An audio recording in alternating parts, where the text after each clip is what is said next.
Hi guys, especially for the senior high school students of social science.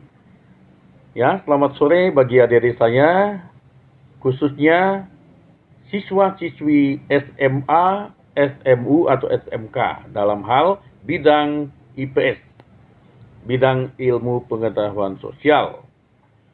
Khususnya untuk yang di kelas 12 ya, yang akan mempersiapkan diri menghadapi ujian masuk perguruan tinggi negeri. For this moment, I would like to share some of the sample of question and answer.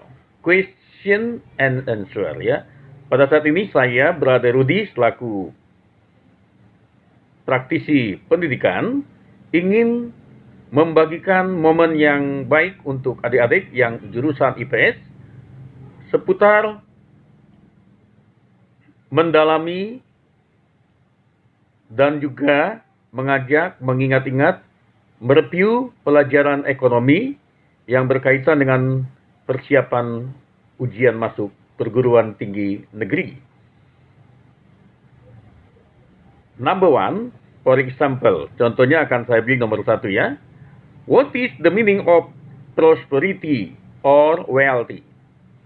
Dikatakan apakah arti sesungguhnya kemakmuran dalam hal ekonomi? The answer is ya, prosperity or wealthy, it is happen when all the needed things or the necessity of human can be fulfilled by the source or by the facility in economic as well as the need of the human being. There is no lack, ya. There is no poorness, there is no need else. Dikatakan kemakmuran akan terjadi apabila apa yang dibutuhkan, apa yang diharapkan, apa yang benar-benar diperlukan oleh manusia sesungguhnya dapat terpenuhi secara ekonomi melalui sumber daya yang ada, apakah melalui alat pemuas ekonomi, apakah melalui aktivitas ekonomi, dan sebagainya sesuai dengan harapan.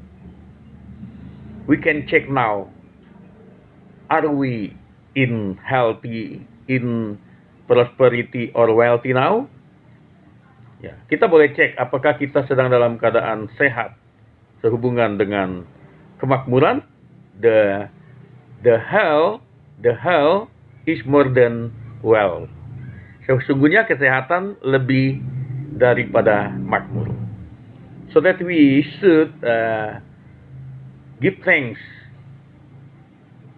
in this life if we are in the healthy condition today.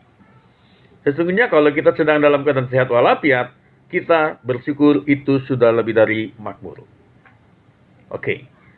The number 2, the second number, nomor 2 ya.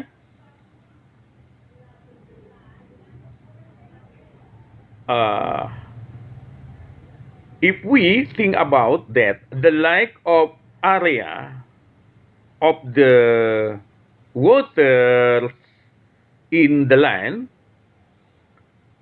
the hole for the water shaping in the line cause, because the lack of that cause the water flood in the rainy season. How to set an anticipation in the town or city? Nah, kita tahu bahwa daerah-daerah kota besar sering menjadi langganan banjir karena kekurangan area tempat resapan air. Maka yang menjadi pertanyaan, apa sih yang harus diantisipasi, ditanggulangi di daerah kota besar? The answer, jawabannya, by set and make the holes of biopori at each available land, empty or not used land, there between building and area of flood, it can be the solution to minimize the water flood. Pembuatan biopori sebanyak mungkin di area tanah di antara tempat-tempat yang ada banjir dan juga tanah-tanah bangunan, maka akan menjadi solusi untuk mengurangi banjir di kota besar. Number three, the third number, nomor 3. Tell the three basic problems in economic. Sebutkan 3 problem ekonomi. According to the Paul Samuelson. Ini kalau menyangkut pandangan dari Paul Samuelson, ahli ekonomi. The answer, jawabannya, there are 3 roots of basic problem in economic. Ada 3 akar permasalahan dalam ekonomi. The number is, what is the matter? Nomor 1, tentang apa masalah yang terjadi. Number 2 is, how would the problem be happening?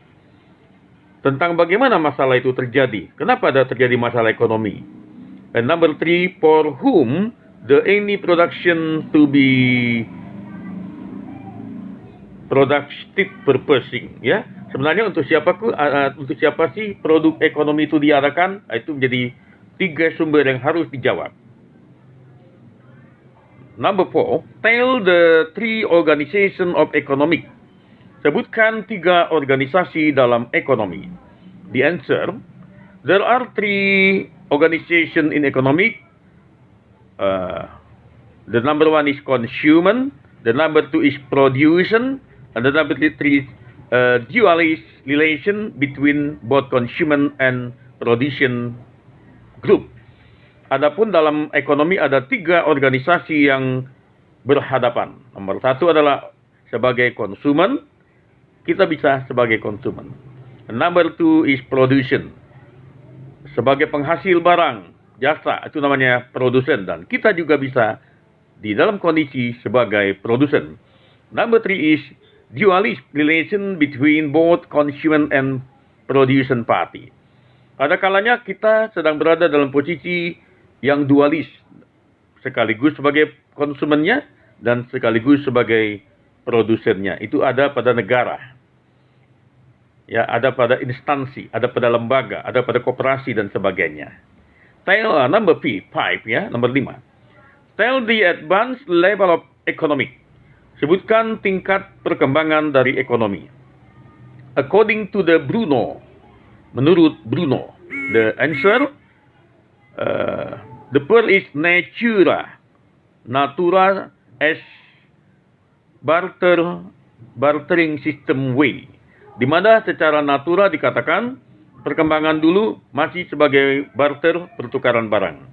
After the natura, next continued by exchange by money system. Perkembangan kedua adalah pertukaran pengganti barter adalah pertukaran dengan uang. And number 3, ya, buy and sell by credit cards pattern. Dan sesudah tingkat lanjutan uang, perkembangannya uang itu tidak dalam bentuk uang kartal saja, bisa menjadi uang giral dan juga melalui kartu kredit orang bisa membeli berbagai macam benda. It is the advance of the level of economic according to the Bruno. Itu adalah pengamatan dari Bruno. Number 6, tell for basic problem in society. Sebutkan masalah mendasar di dalam sosial ekonomi. Ya, the answer is, jawabannya, first, inflation. Pertama adalah masalah inflasi. Many releasing to be listed. Banyak peredaran uang terjadi di masyarakat. Uang keluar terus. Peredaran uang terus keluar. Sulit uang masuk, mengeluarkannya banyak, ya, uangnya. The second is the jobless effect. Selain dari masalah inflasi, di dalam sosial ekonomi sering terjadi masalah akibat pengangguran atau jobless. Number 3 is the poverty, ya, poorless, di mana kemiskinan adalah faktor perkembangan dari inflasi dan jobless atau akibat tidak ada pekerjaan, menimbulkan dampak kepada timbulnya angka kemiskinan atau poverty or poorment.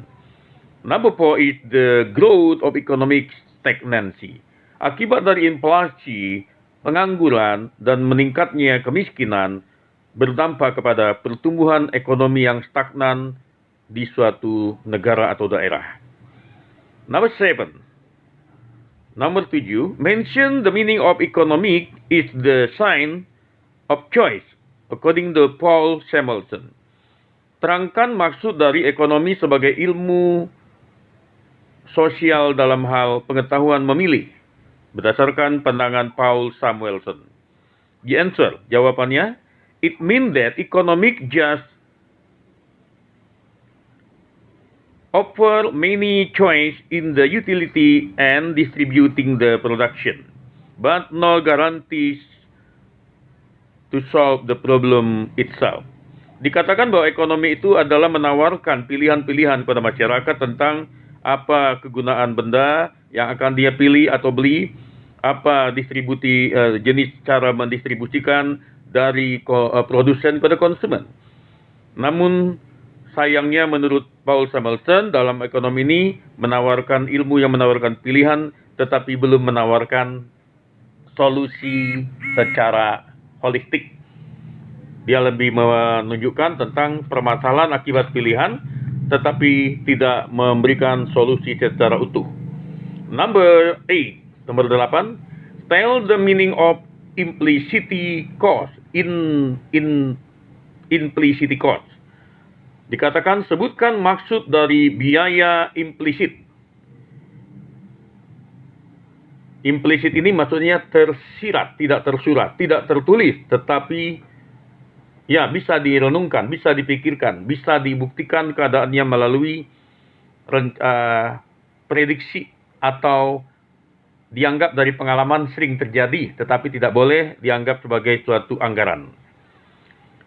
The answer, jawaban, as non-letter note of course, but indirectly may happen in the process of the production, need to be noted by accounting that to know the real profit and loss. Walaupun ini adalah bentuk pengeluaran yang tidak tertulis teranggaran, tetapi secara walaupun tidak langsung bisa dituliskan pastinya, tetap dalam proses produksi membutuhkan pencatatan oleh pihak akuntan agar bisa diketahui bentuk nyata dari keuntungan profit, di mana profit adalah keuntungan hasil keuntungan kotor dikurangi dengan biaya-biaya yang ada, termasuk di dalamnya biaya tidak terduga dan implicit cost, biaya yang juga tidak terpikirkan tetapi ada. Example, unpredictable donation for social and civil problem. Ya, ada juga contoh dalam biaya implisit adalah biaya yang tidak bisa terduga, biaya urusan sosial, dan juga dalam hal untuk urusan dana yang bersifat hiburan tertentu, ya, pada perusahaan kepada pihak masyarakat atau sosial atau pihak pemerintahan apabila mendapatkan sesuatu bentuk permintaan seperti membantu bencana alam, tidak bisa dimasukkan dalam anggaran tetapi dipersiapkan. Example, the unpredicted downgrade the value of inventory good after older than become the price become cheaper. Salah satu bentuk yang dimasukkan dalam biaya implisit, biaya tidak terduga atau biaya tersirat adalah adanya tahun demi tahun inventory barang yang ada di dalam suatu perusahaan atau kantor lama-kelamaan nilainya berkurang. Mungkin misalnya perkakas kantor yang sudah mulai lama-lama rusak, lapuk, berkurang nilainya secara ekonomi, itu termasuk biaya kerugian yang harus dicatat perkembangannya untuk mengetahui antisipasi biaya yang menjadi biaya tambahan. The number 11, nomor 11. Tell the example of explicit cost. Berbeda dengan implicit, sedangkan explicit cost adalah biaya yang benar-benar nyata, tertulis atau tersurat atau tercatat secara anggaran. For example, as directly noted in production, for example, electricity bill, water bill, the administration operational fee, and also many works that need taxation and other. Dalam biaya eksplisit adalah biaya yang memang wajib sudah dianggarkan karena sudah diketahui, seperti bakal pasti ada tunggakan listrik, bayaran listrik air yang harus dibayar, biaya-biaya pajak, biaya administrasi, operasional dan sebagainya, gaji pegawai seperti misalnya, itu memang harus tertulis secara jelas, anggarannya dipersiapkan jelas secara eksplisit tertulis. Number 12, how to count the economic profit. Bagaimana cara membukukan catatan keuntungan secara akunting, ensure. By count the income of company after noting the implicit and explicit cost. Kita bisa mengetahui keuntungan perusahaan apabila benar tercatat lengkap berapa biaya yang terjadi dengan adanya biaya implisit termasuk juga biaya eksplisitnya. Number 13, how to know the profit in akuntan. Bagaimana mengetahui keuntungan di dalam akuntansi? Jawabannya di answer by count the income by note the burden in cost. Kita harus bisa mencatat beban-beban biaya yang benar-benar terjadi, tercatat secara utuh. Baru jelas berapa yang dikurangi oleh keuntungan pemasukan yang ada. Ya. Number 14, nomor 14. Mention the 5 activity of production. Sebutkan 3 kegiatan produsen. Bidang produsen. Answer. The fifth activity, 5 activity include 1 agriculture. Agraris menyangkut tentang pertanian dan juga pertanahan, ya. Operation by